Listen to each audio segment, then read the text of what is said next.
നമസ്കാരം.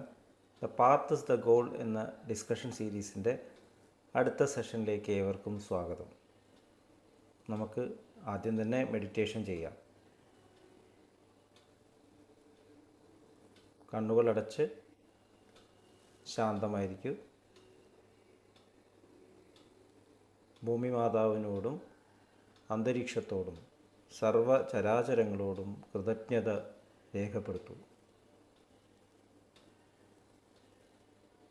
ഭൂമി മാതാവിൻ്റെ ഹീലിംഗ് എനർജി ശരീരത്തിലേക്ക് കാലുകളിലൂടെ പ്രവേശിക്കുന്നതായും ശരീരത്തിൻ്റെ ഓരോ കോശങ്ങളെയും റിലാക്സ് ചെയ്യാൻ സഹായിക്കുന്നതായും അനുഭവിക്കും.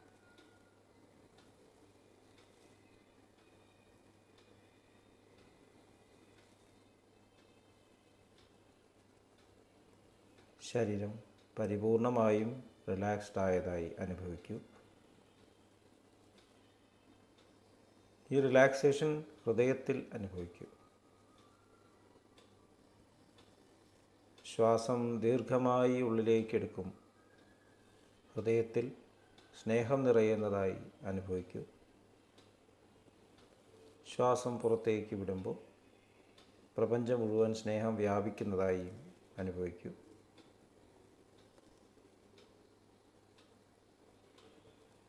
ഹൃദയത്തിൽ കുടികൊള്ളുന്ന സ്നേഹത്തിൻ്റെ സ്രോതസ്സിൽ നിന്നും ഉദ്ഭവിക്കുന്ന ദിവ്യപ്രകാശം മനസ്സിനെ ആകർഷിക്കുന്നതായി അനുഭവിക്കൂ. ആ ദിവ്യപ്രകാശത്തിൽ ധ്യാനം ആരംഭിക്കൂ. മനസ്സിൽ ചിന്തകൾ വരുന്നുണ്ടെങ്കിൽ മൃദുവായി അവയെ അവഗണിക്കുക. ദിവ്യപ്രകാശത്തിൽ ധ്യാനം തുടരുക. Please start meditation.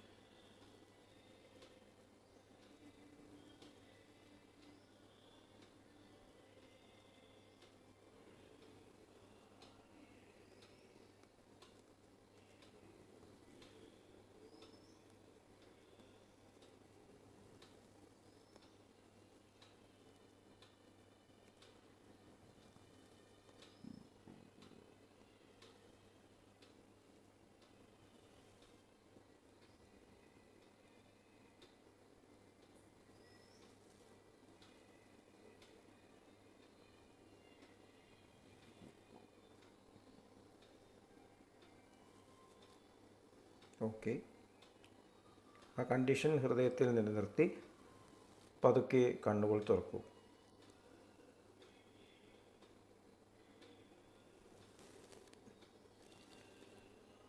കൂടുതൽ ആഴത്തിലേക്ക് പോകണമെന്നുണ്ടെങ്കിൽ സ്പിരിച്വൽ പ്രാക്ടീസ് തീർച്ചയായും ആരംഭിക്കണം. ഹാർട്ട്ഫുൾനെസ് സഹജമാർഗം പ്രാക്ടീസ് വളരെ ലളിതമാണ്. നമ്മുടെ ജീവിതവുമായി ഇൻട്രാക്റ്റ് ചെയ്യാൻ പറ്റുന്നതാണ്. അപ്പോൾ അത് മനസ്സിലാക്കിക്കൊണ്ട് തന്നെ എല്ലാവരെയും വീണ്ടും ഹാർട്ട്ഫുൾനെസ് പ്രാക്ടീസിലേക്ക് സ്വാഗതം ചെയ്യുന്നു. ഈ യൂട്യൂബിൻ്റെ ഡിസ്ക്രിപ്ഷനിൽ കൊടുത്തിട്ടുള്ള ലിങ്ക്സ് ഉപയോഗിച്ചിട്ട് ഇൻട്രൊഡക്ടറി സിറ്റിങ്സ് എടുക്കാം. എല്ലാവരെയും സ്വാഗതം ചെയ്യുന്നു. അപ്പോൾ നമ്മൾ സ്വാതന്ത്ര്യത്തെക്കുറിച്ചാണ് ചർച്ച ചെയ്തുകൊണ്ടിരിക്കുന്നത്. സ്വാതന്ത്ര്യത്തെക്കുറിച്ചുള്ള നമ്മുടെ പല സങ്കല്പങ്ങളും ശരിയായിട്ടുള്ള രീതിയിലാണോ എന്നുള്ളത് നമ്മളൊന്ന് ഇൻട്രോസ്പെക്റ്റ് ചെയ്യേണ്ട ആവശ്യമുണ്ട്. സ്വാതന്ത്ര്യം എന്ന് പറഞ്ഞാൽ എന്തും ചെയ്യാനുള്ള ഒരു ലൈസൻസ് അല്ല. സ്വാതന്ത്ര്യം എന്ന് പറയുമ്പോൾ നമ്മൾ നമ്മുടെ ജീവിതത്തെ ശരിയായിട്ടുള്ള ദിശയിൽ കൊണ്ടുപോകുമ്പോൾ മാത്രമേ അതിന് സ്വാതന്ത്ര്യം പറയാൻ പറ്റുള്ളൂ. സഹജമാർഗത്തിൻ്റെ മാസ്റ്ററായിട്ടുള്ള ബാബുജി മഹാരാജ് പറയുന്നുണ്ട്, there is only one freedom, that is freedom to do the right. ശരിയായിട്ടുള്ള കാര്യം ചെയ്യാനുള്ള സ്വാതന്ത്ര്യം. എന്താണ് ശരിയായിട്ടുള്ള കാര്യം? ഇത് നമ്മൾ തിരിച്ചറിയേണ്ട ആവശ്യമുണ്ട്. ഈ സ്റ്റേറ്റ്മെൻറ്റ് വളരെ വളരെ ഡെപ്തിലുണ്ടാണ്. നമുക്ക് എല്ലാത്തിനും സ്വാതന്ത്ര്യമുണ്ട്. പക്ഷേ നിലനിൽക്കുന്ന നിയമങ്ങളെ അനുസരിച്ചിട്ട് വേണം നമുക്ക് ജീവിക്കാൻ. അതിൻ്റെ ഉള്ളിൽ നമുക്ക് സ്വാതന്ത്ര്യമുണ്ട്. ഇപ്പോൾ രാജ്യത്തിൽ ജീവിക്കുമ്പോൾ രാജ്യത്തിലെ നിയമങ്ങൾ പാലിക്കണം. അത് പാലിച്ചുകൊണ്ട് നമുക്ക് നമ്മുടെ ജീവിതത്തെ ഹയർ ലെവലിലേക്ക് ഉയർത്താം. അതിനുള്ള സ്വാതന്ത്ര്യം നമുക്കുണ്ട്. ഓപ്പർച്യൂണിറ്റി, നമുക്ക് വളരാനുള്ള ഓപ്പർച്യൂണിറ്റി, നമ്മൾ ആദ്യം ഡിസ്കസ് ചെയ്ത പോലെ കൂടുതൽ ബെറ്റർ ആവാനുള്ള ഓപ്പർച്യൂണിറ്റി, അത് നമ്മൾ ഈ നിയമങ്ങൾ പാലിച്ചിട്ട് തന്നെ വേണം. ഓരോ രാജ്യത്തിനും അതിൻ്റെ നിയമങ്ങളുണ്ട്. ട്രാഫിക് റൂൾസ് ഉണ്ട്, ടാക്സിൻ്റെ റൂൾസ് ഉണ്ട്, ലാൻഡ് റൂൾസ് ഉണ്ട്. അപ്പോൾ ഇതെല്ലാം നമ്മൾ പാലിക്കണം. ഫാമിലിയിൽ ജീവിക്കുമ്പോൾ ഫാമിലിയുടെ നിയമങ്ങളുണ്ട്. ഫാമിലി ഹൈറാർക്കിയെ നമ്മൾ മാനിക്കണം.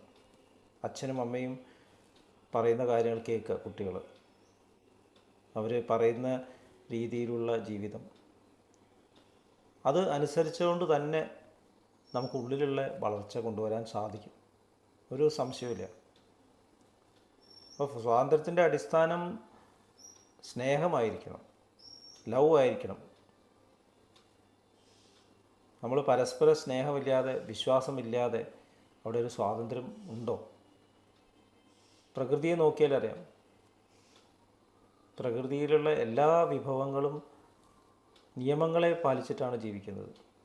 ഋതുക്കൾ മാറുമ്പോൾ അതിനനുസരിച്ചിട്ട് മരങ്ങളും ചെടികളും റെസ്പോണ്ട് ചെയ്യുന്നു. ഓട്ടം സീസണാകുമ്പോൾ ഇലകൾ പൊഴിയുന്നു, സ്പ്രിംഗ് സീസണാകുമ്പോൾ പൂക്കളുണ്ടാവുന്നു. Climatic changes. ഭൂമി അതിൻ്റെ ഭ്രമണപഥത്തിൽ ക്ലിയറായിട്ട് കൃത്യമായിട്ട് സഞ്ചരിക്കുന്നു. സ്വാതന്ത്ര്യം അവിടെ അതിൻ്റെ ഉള്ളിലുള്ള സ്വാതന്ത്ര്യമുള്ളൂ. നമ്മുടെ ഗ്രാവിറ്റേഷണൽ ഫോഴ്സ് ഉണ്ട്. ഗ്രാവിറ്റേഷണൽ ഫോഴ്സിനെ മാനിച്ചിട്ട് വേണം നമുക്കിവിടെ ജീവിക്കാനായിട്ട്. സൂര്യോദയം സൂര്യാസ്തമയമുണ്ട്. നമ്മുടെ സ്ലീപ്പ് സൈക്കിൾസ് ഉണ്ട്. നമ്മൾ കഴിക്കേണ്ട ഭക്ഷണം, ശരീരത്തിന് പറ്റുന്ന ഭക്ഷണം. നമുക്ക് മെറ്റൽസ് ഒന്നും കഴിക്കാൻ പറ്റില്ല ഉദാഹരണത്തിന്. ബോഡിക്ക് ബോഡീൻ്റേതായുള്ള നിയമങ്ങളുണ്ട്. നമ്മളത് പാലിച്ചുകൊണ്ടാണ് ജീവിക്കുന്നത്. അപ്പോൾ നമ്മളിത് മനസ്സിലാക്കിയിട്ട് നിയമങ്ങളുടെ എക്സിസ്റ്റിംഗ് നിയമങ്ങളെ മനസ്സിലാക്കിക്കൊണ്ട് നമ്മൾ ആന്തരികമായിട്ടുള്ള സ്വാതന്ത്ര്യം കണ്ടെത്തണം. അതാണ് ഫ്രീഡം എന്ന് പറയുന്നത്. അപ്പോൾ ഈ പ്രോസസ്സ് നമ്മുടെ ജീവിതത്തിൽ ശരിയായിട്ടുള്ള സ്വാതന്ത്ര്യം എന്താണ് എന്ന് തിരിച്ചറിയേണ്ട ആ വഴി, അതിനാണ് നമ്മൾ എഡ്യൂക്കേഷൻ എന്ന് പറയുന്നത്. വിദ്യാഭ്യാസം എന്ന് മലയാളത്തിൽ പറയുന്നുണ്ടെങ്കിലും എഡ്യൂക്കേഷൻ എന്നുള്ള വാക്കായിരിക്കും കുറച്ചുകൂടിയും അനുയോജ്യം എന്ന് തോന്നുന്നു. എഡ്യൂസ് എന്ന് പറഞ്ഞാൽ ഉള്ളിൽ നിന്നും ഉള്ള ആ അറിവിനെ മാനിഫെസ്റ്റ് ചെയ്യാന്നുള്ളതാണ് യഥാർത്ഥമായിട്ടുള്ള അറിവ്. എന്താണ് യഥാർത്ഥമായിട്ടുള്ള അറിവ്? പെർഫെക്ഷൻ. എല്ലാ സമയത്തും സ്നേഹത്തോടുകൂടി കമ്പാഷനോടുകൂടി പെരുമാറാൻ ഉള്ള ആ കപ്പാസിറ്റി, അതാണ് എഡ്യൂക്കേഷനിലൂടെ നമുക്ക് എത്തിച്ചേരേണ്ടത്. ഒരേ സമയത്ത് ഒരേ മാതിരി പെരുമാറുന്ന പേഴ്സണാലിറ്റീസ്, സ്വാർത്ഥ തലത്തിൽ പെരുമാറുന്ന പേഴ്സണാലിറ്റീസ്, അതല്ല എഡ്യൂക്കേഷൻ്റെ ഉദ്ദേശം. ഭഗവാൻ ശ്രീകൃഷ്ണൻ ഭഗവത്ഗീതയിൽ പറയുന്നുണ്ട്, ലോകസംഗ്രഹത്തിന് വേണ്ടി പ്രവർത്തിക്കും. എല്ലാവരെയും നന്മ മനസ്സിലാക്കിയിട്ട് നീ നിൻ്റെ പ്രവൃത്തി ചെയ്യുന്നുണ്ട്. ഇംഗ്ലീഷിൽ പറയും തിങ്ക് ഗ്ലോബലി ആക്ട് ലോക്കലി. നമ്മൾ ചെയ്യുന്ന ഓരോ പ്രവൃത്തിക്കും പ്രപഞ്ചത്തിൽ മുഴുവൻ അതിൻ്റെ എഫക്റ്റുകളുണ്ടാവും. നമ്മുടെ ചിന്തകൾക്ക് തന്നെ പ്രപഞ്ചത്തിൽ എഫക്റ്റ് ഉണ്ടാവും എന്ന് ക്വാണ്ടം ഫിസിക്സ് പറയുന്നു. അപ്പോൾ ആ തലത്തിലേക്ക് നമ്മൾ ഉയരേണ്ട ആവശ്യമുണ്ട്. അപ്പോൾ ഫസ്റ്റ് സ്റ്റെപ്പിൽ നമ്മുടെ പ്രവൃത്തികൾ ലോകത്തിൻ്റെ ഈ താളത്തിനനുസരിച്ചിട്ടാണോ എന്ന് നമ്മൾ പഠിക്കേണ്ട ആവശ്യമുണ്ട്. അതാണ് എഡ്യൂക്കേഷൻ എന്ന് പറയുന്നത്. വിദ്യാ ദദാതി വിനയം എന്നുള്ള ഒരു ശ്ലോകമുണ്ട്. വിനയാദ്യാദി പാത്രതാം പാത്രത്വാ ധനം ആപ്നോതി ധനാധർമ്മം തതസുഖം. വിദ്യയിലൂടെ എന്താണ് വരേണ്ടത്? വിനയം. നമ്മൾ പഠിക്കും തോറും നമുക്ക് മനസ്സിലാവുന്നു നമ്മൾക്ക് അറിയാനുള്ളതാണ് കൂടുതലുള്ളത്, അറിഞ്ഞ കാര്യങ്ങൾ വളരെ വളരെ മിനിമലാണ്. പക്ഷേ നമ്മൾ നമ്മുടെ ശ്രമം കണ്ടിന്യൂ ചെയ്തുകൊണ്ടേയിരിക്കണം. അപ്പോൾ നമ്മൾ ക്രിയേറ്റ് ചെയ്യേണ്ട ആറ്റിറ്റ്യൂഡ് എന്ന് പറഞ്ഞാൽ വിനയമാണ്. നമ്മളുള്ള വിനയം ക്രിയേറ്റ് ചെയ്യുന്നു. അപ്പോൾ ഈ ഹ്യൂമിലിറ്റി എന്ന് പറയുമ്പോൾ എന്തായിരിക്കും സംഭവിക്കുന്നത്? നമ്മുടെ ഈഗോ നമ്മൾ ആദ്യം പറഞ്ഞ പോലെ ക്രമേണ യൂണിഫൈഡ് ആവുന്നു. നമ്മൾ ഉയർന്ന അറിവുകളെ സ്വീകരിക്കാൻ തക്കോണം പ്യൂരിഫൈഡ് ആവുന്നു, പ്യൂർ ചാനൽസ് ആവുന്നു. വിനയമില്ലെങ്കിൽ നമ്മുടെ വിദ്യാഭ്യാസം അതോടുകൂടി നിൽക്കും. ആരെങ്കിലും പറയുകയാണ് എനിക്കറിയാം എന്ന് പറഞ്ഞാൽ പിന്നെ അദ്ദേഹത്തിനോടൊന്നും പറഞ്ഞിട്ട് കാര്യമില്ല, ഒന്നും പഠിപ്പിക്കാനില്ല. എനിക്കറിയില്ല എന്ന് മനസ്സിലാക്കിയിട്ട് വിനയത്തോടു കൂടി കേൾക്കാൻ തയ്യാറാവുന്ന ആൾക്കാർ, ലിസണിങ് കപ്പാസിറ്റി, അവരാണ് അറിവ് നേടുന്നത്. ശ്രവണം എന്ന് പറയാം. ആദ്യം ലിസൺ എന്ന് പറഞ്ഞാൽ ചെവി കൊണ്ട് മാത്രമല്ല, സർവ്വ ഇന്ദ്രിയങ്ങളും മനസ്സും നമ്മൾ ലിസണിങ്ങിന് തയ്യാറാക്കണം. നമ്മുടെ ജീവിതത്തിൽ വരുന്ന ഓരോ അനുഭവങ്ങളും നമ്മളുടെ ഉള്ളിലുള്ള ഇമ്പ്യൂരിറ്റീസിനെ, നെഗറ്റിവിറ്റീസിനെ എടുത്തു കളയാൻ ഉള്ള കാര്യമാണ് എന്നുള്ളത് നമ്മൾ മനസ്സിലാക്കുന്നു ക്രമേണ. അപ്പോൾ നമ്മുടെ ജീവിതത്തിൽ വിനയം വരുമ്പോൾ നമ്മുടെ ലൈഫ് ഡിസിപ്ലിൻഡ് ആവുന്നു. ഡിസിപ്ലിൻ എന്ന് പറയുന്നതായിരിക്കും conforming to the needs of the moment. ഓരോ നിമിഷത്തിലും എന്താണ് ചെയ്യേണ്ടത് എന്ന് തിരിച്ചറിഞ്ഞ് പ്രവർത്തിക്കുന്നതിനാണ് ഡിസിപ്ലിൻ എന്ന് പറയുന്നത്. ഒരുപാട് അറിവുണ്ടായിട്ട് കാര്യമില്ല. ഡിസിപ്ലിൻ അല്ലാത്ത വ്യക്തികളാണ് ലോകത്തിൽ പ്രോബ്ലംസ് പലപ്പോഴും ഉണ്ടാക്കുന്നത്. കാരണം എനിക്ക് എൻ്റെ കഴിവുണ്ട്, എനിക്കിഷ്ടം പോലെ ചെയ്യും, എനിക്ക് എൻ്റെ വരുമാനമുണ്ട്, എനിക്കിഷ്ടം പോലെ ചെയ്യും. ഇൻഡിസിപ്ലിൻ. അപ്പോൾ അങ്ങനെയാകുമ്പോൾ പ്രകൃതി അതിനനുസരിച്ചിട്ടാണ് പ്രതികരിക്കുക. പാലത്തിൻ്റെ ദൈർഘ്യം അങ്ങോട്ടും ഇങ്ങോട്ടും ഒരുപോലെയാണെന്ന് പറയും. ഞാൻ എൻ്റെ പൈസ ഉണ്ടാക്കി ഞാൻ ജീവിക്കും, എനിക്ക് ആരുടെയും സഹായം ഇല്ല എന്ന് പറയുമ്പോൾ, ആവശ്യമില്ല എന്ന് പറയുമ്പോൾ എന്താണ്, നമ്മൾ ബ്ലോക്ക് ചെയ്തു, പാലം ബ്ലോക്ക് ചെയ്തു. ഇങ്ങോട്ടുള്ള പാലവും ബ്ലോക്ക് ചെയ്തു. ഇങ്ങോട്ടും ആരും നമ്മളെ ഹെൽപ്പ് ചെയ്യാൻ പറ്റില്ല. നമ്മൾ ഒരു കോട്ടയിൽ അകപ്പെട്ട പോലെയാവും, കാസിൽ അകപ്പെട്ട പോലെയായിരുന്നു. ഒരു ഇംഗ്ലീഷിലൊരു ഫെയറി ടെയിലുണ്ട്. ഈ തരത്തിൽ സ്വാർത്ഥമതിയായിട്ടുള്ള ഒരു വ്യക്തി ഒരു കോട്ട കെട്ടി അത് ജീവിക്കുകയാണ്. ആരുടെയും സഹായം ആരോടും മിണ്ടൂല, സ്വന്തം ജീവിതം. ആ പറമ്പിലേക്ക് ആർക്കും പ്രവേശിക്കാൻ പറ്റില്ല. അപ്പോൾ ആ പറമ്പിലുള്ള ചെടികളും മരങ്ങളും ഒന്നും ഇലകളില്ല, പൂക്കളില്ല, കായകളില്ല. വളരെ ഒരു ഡെസേർട്ടഡ് ലുക്കാണ്. അപ്പം അങ്ങനെ ഉള്ള ഒരു സമയത്ത് തൊട്ടടുത്ത പറമ്പിൽ കുറേ കുട്ടികൾ പന്ത് കളിക്കുകയാണ്. അപ്പോൾ അതിൽ കളിക്കുന്നതിനിടയിൽ പന്ത് ഇദ്ദേഹത്തിൻ്റെ പറമ്പിലേക്ക് ഒന്ന് വീഴുകയാണ്. അപ്പോൾ ഇവർക്ക് പേടി, എന്താ ചെയ്യാന്നറിയില്ല. കാരണം എങ്ങനെയാണ് ആ പറമ്പിലേക്ക് പോകാം? അദ്ദേഹം ദേഷ്യപ്പെടും.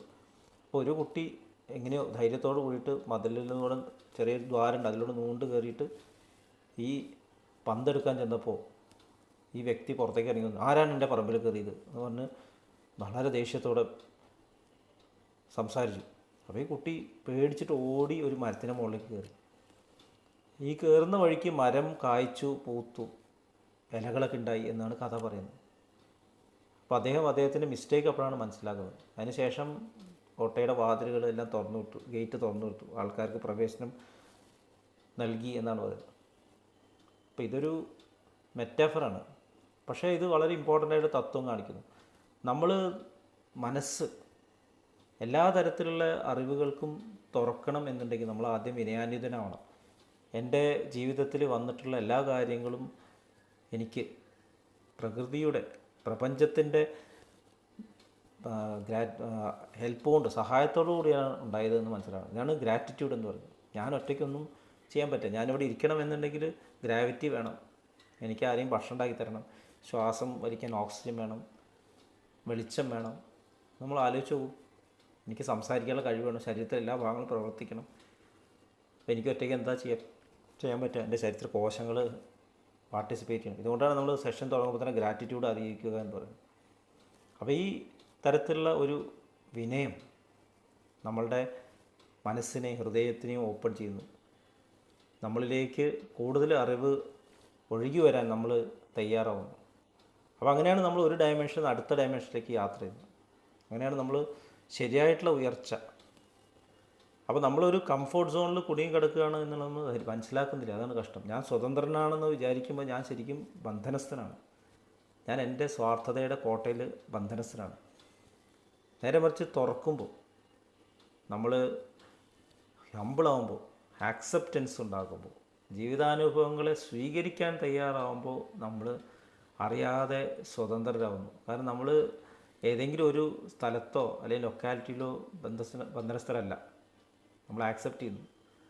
നമുക്ക് എല്ലാ സമൂഹങ്ങളിലും സ്നേഹത്തോടുകൂടി ഇൻട്രാക്ട് ചെയ്യാൻ സാധിക്കും. ഒരു ഇൻഫൻറ്റ്, നിഷ്കളങ്കനായ ഒരു കുട്ടിക്ക് എല്ലാ നാട്ടിലും സ്വീകരണമുണ്ട്. അവർക്ക് ഭാഷയുടെ ആവശ്യമില്ല. കുട്ടിക്കാരനെ എല്ലാവരും ഓടിയെത്തും. എന്താണ് കാരണം? കുട്ടിക്ക് സെൽഫിഷ്നെസ് മാനിഫെസ്റ്റ് ആയിട്ടില്ല. അപ്പോൾ ഈ ആക്സെപ്റ്റൻസ്, ജീവിതത്തിൽ വരുന്ന അനുഭവങ്ങളെ ആക്സെപ്റ്റ് ചെയ്യാനുള്ള ഒരു കപ്പാസിറ്റി, അതാണ് ഹ്യൂമിലിറ്റിയുടെ വരുന്നത്. അപ്പോൾ ഇതിലൂടെ നമ്മൾ എത്തിച്ചേരുന്ന കൺക്ലൂഷൻ എന്താണ്? ആക്സെപ്റ്റൻസിലൂടെ എന്താണ് എത്തിച്ചേരേണ്ടത്? സമർപ്പണം, സറണ്ടർ. അപ്പോൾ ഇതൊരു വലിയൊരു ഇൻവേർട്ടൻ്റുമാണ്. ആക്സെപ്റ്റൻസും ശരണാഗതിയും സറണ്ടറും നമുക്ക് യഥാർത്ഥ ഫ്രീഡത്തിലേക്ക് ഉള്ള പാത തുറക്കുന്നു എന്നുള്ള ഒരു ഇൻവേർട്ടൻ്റും അത് നമുക്ക് മനസ്സിലാവുന്നു. ഇതേക്കുറിച്ചൊന്ന് ഇൻട്രോസ്പെക്റ്റ് ചെയ്തു. എല്ലാവരെയും ഹാർട്ട്ഫുൾനെസ് മെഡിറ്റേഷൻ സിസ്റ്റത്തിലേക്ക് സ്വാഗതം ചെയ്യുന്നു. അടുത്ത സെഷൻ വരേക്കും വിട വാങ്ങുന്നു. നന്ദി, നമസ്കാരം.